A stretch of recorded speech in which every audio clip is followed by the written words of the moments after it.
When I was 17, watching my father's health deteriorate became the catalyst for a terrifying realization. Existence itself seemed impossible. I found myself caught in an unsolvable riddle, a logic loop about being in nothingness. That led me step by step to the brink of madness. This is the story of how I found my way back. I'm telling it because I believe time is an illusion, and I'm reaching back across time to a 17-year-old Elliott to give him the ideas he needed. Now, if you're staring into a similar abyss, maybe this will help you too. It's kind of a heavy story.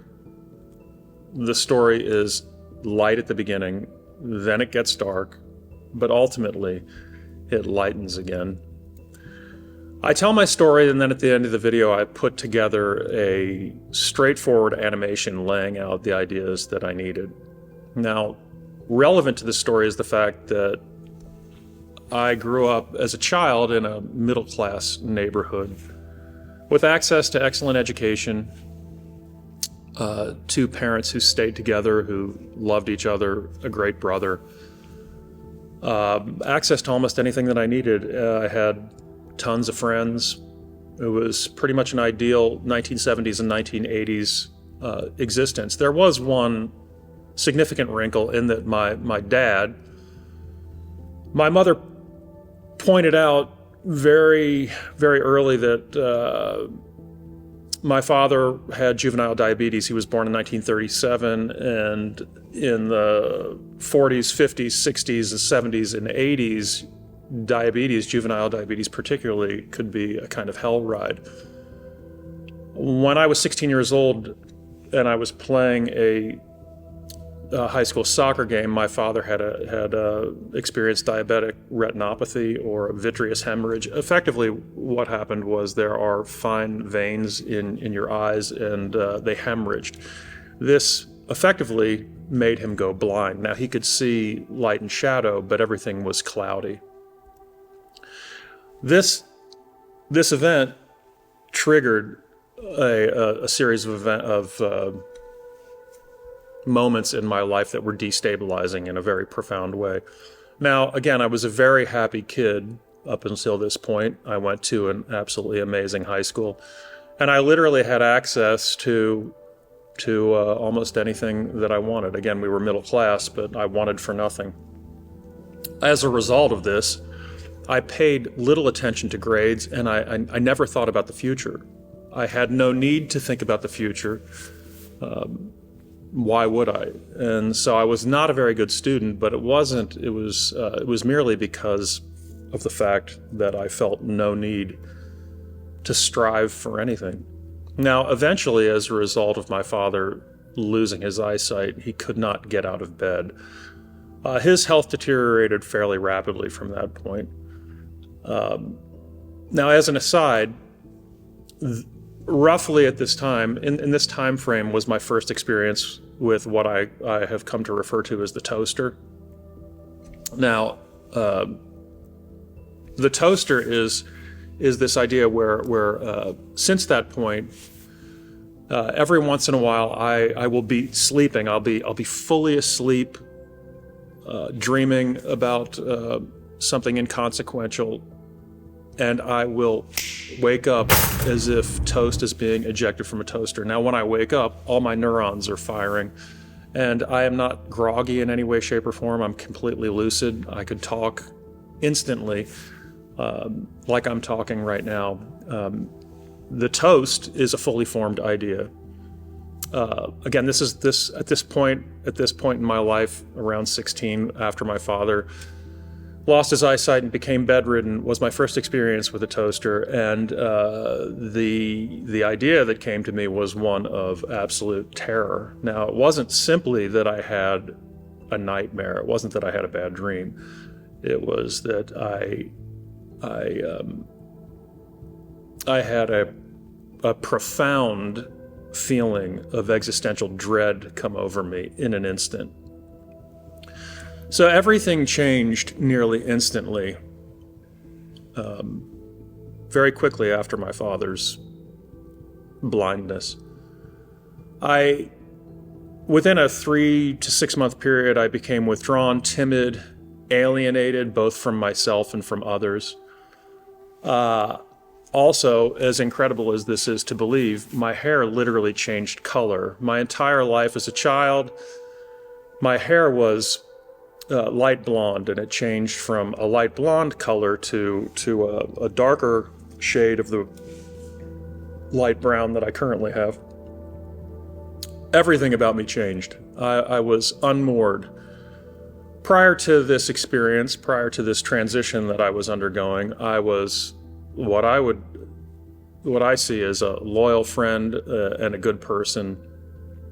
At this time, for whatever reason, I now felt zero allegiance to anyone. My behavior became very self-interested, and I lost any connection to any kind of code that I would live by.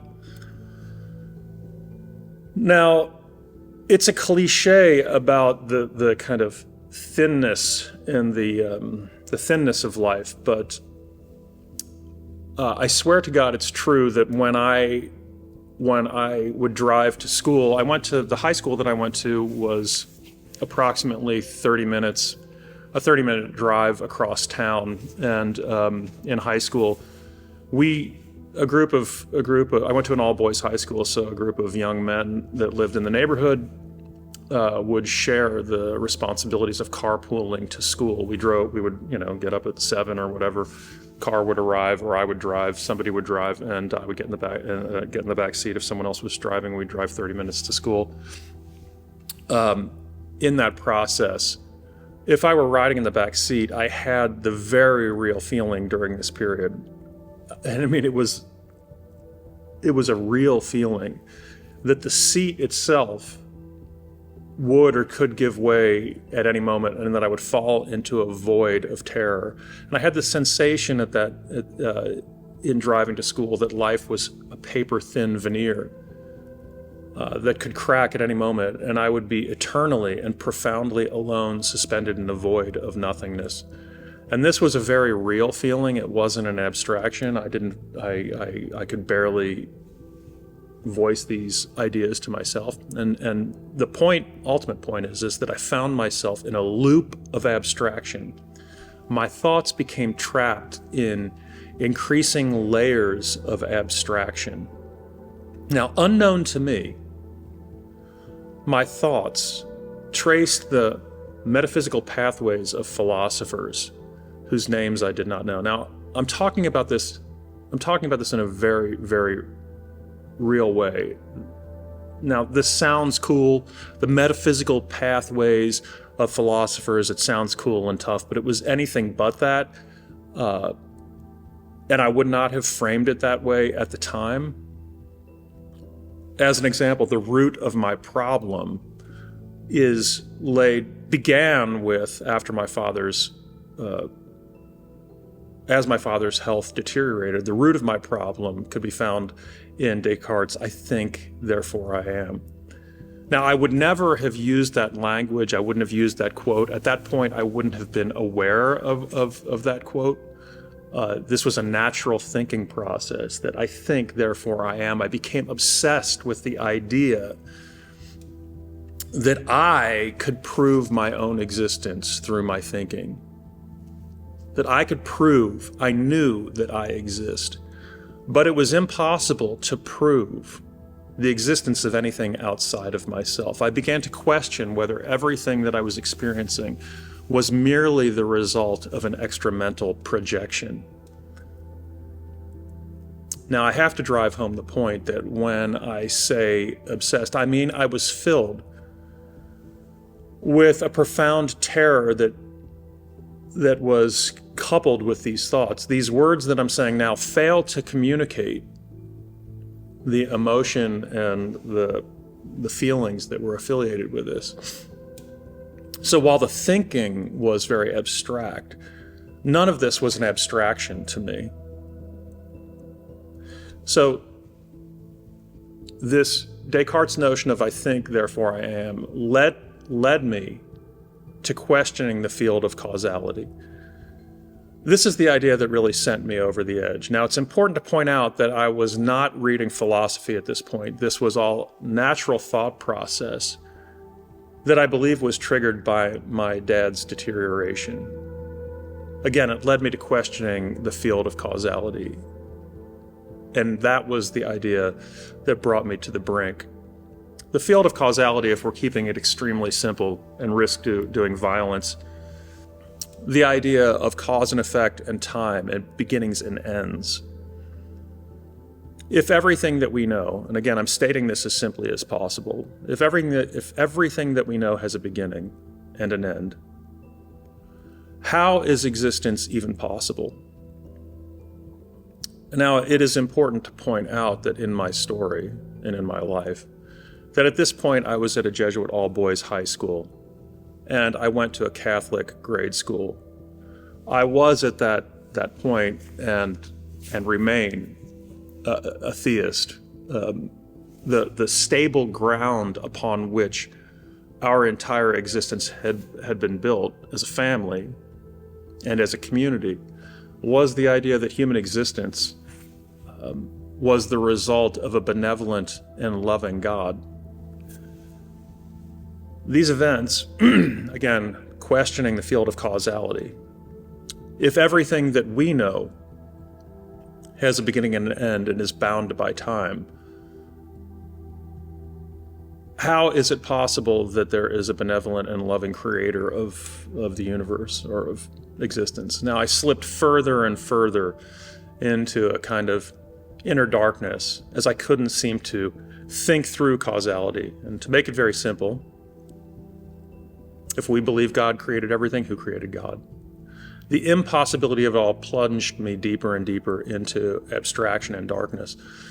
Now, I felt as if the veil of Maya, which I would not have used that language to describe, but I felt as if the appearance of things could tear at any moment, and I would be revealed to be suspended in a void. Everything in my life changed around these thoughts. My appearance, as I mentioned, my hair color literally changed. I turned my back on my friends. I lost any sense of the code that, to that point, I had lived by. I would look in the mirror and literally not recognize myself. Now, I knew that it was me, and I could see the broad shape of my face and everything, but given that my hair color had changed and everything, I really felt very alienated from myself. My already bad grades deteriorated. I had trouble sleeping at night. My nights would be filled with a kind of dread. This was a very, very dark time for me. Now, I'm unsure how I managed to maintain my sanity, but with hindsight, it has become clear to me, and I am extremely thankful that I wasn't drinking, nor was I using drugs.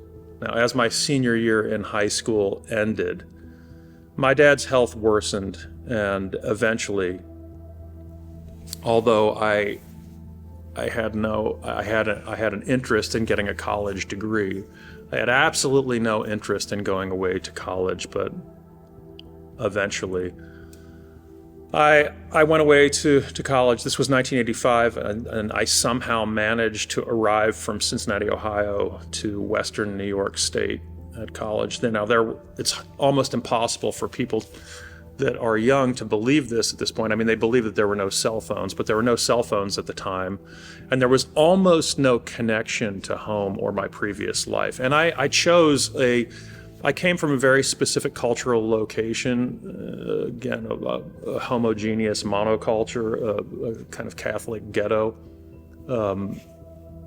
And I chose to go to a school that was anything but that.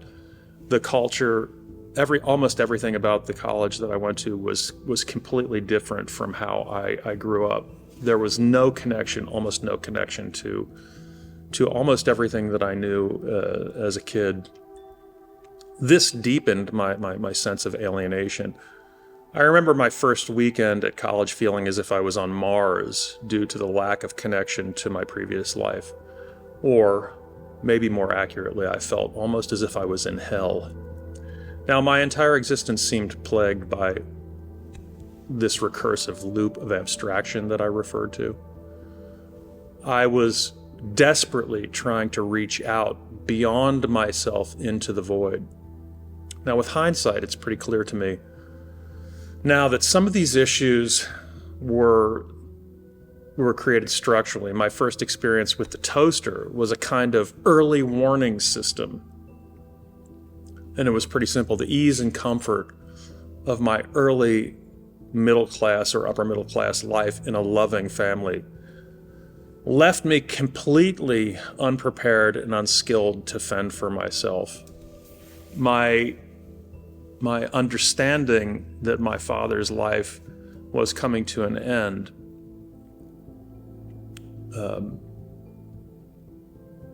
precipitated an understanding that I was unprepared.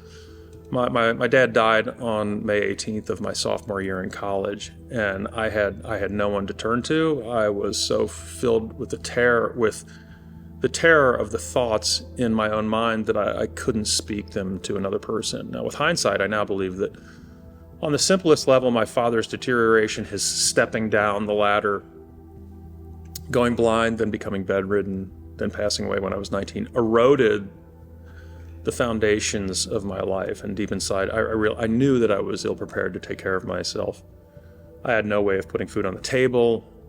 I had no way of providing, outside of college, a place for me to live. And I felt as if I literally had no future. I hadn't been striving for grades or striving for anything. So both structurally and intellectually, I stood on the precipice of my own life and I saw nothing. I saw the void. I was living in a horrifying way, Nietzsche's, and if you gaze long enough into an abyss, the abyss will gaze back into you. And here again, I had no way of knowing that the answers to my questions lay both in philosophy and in religion. Now, while this is true, this sounds too pretentious and too academic for what I'm trying to achieve through this video. So when I say that the answers lay in philosophy and religion, again, I prefer, for the sake of this video, to think of this simply as ideas that others, pathways and ideas that others have laid out before us that might help. So in the next 5 minutes, I've tried to lay out as directly and as simply as possible how I found my way back, the way I clawed my way out of the void. I've tried to put it together in as simple and as direct way as I know how. I'm not sure if this will help anyone but me, but there's so much I wish I would have known then. Let me try to explain. My fundamental problem began with the inability to prove the existence of anything outside myself. The very act of thinking proved my existence. It was at this point and with these thoughts that I slipped into the horror of solipsism. Solipsism is the void staring back. It's a cold whisper that everything, every face, every word, every touch is a hollow echo of your own mind.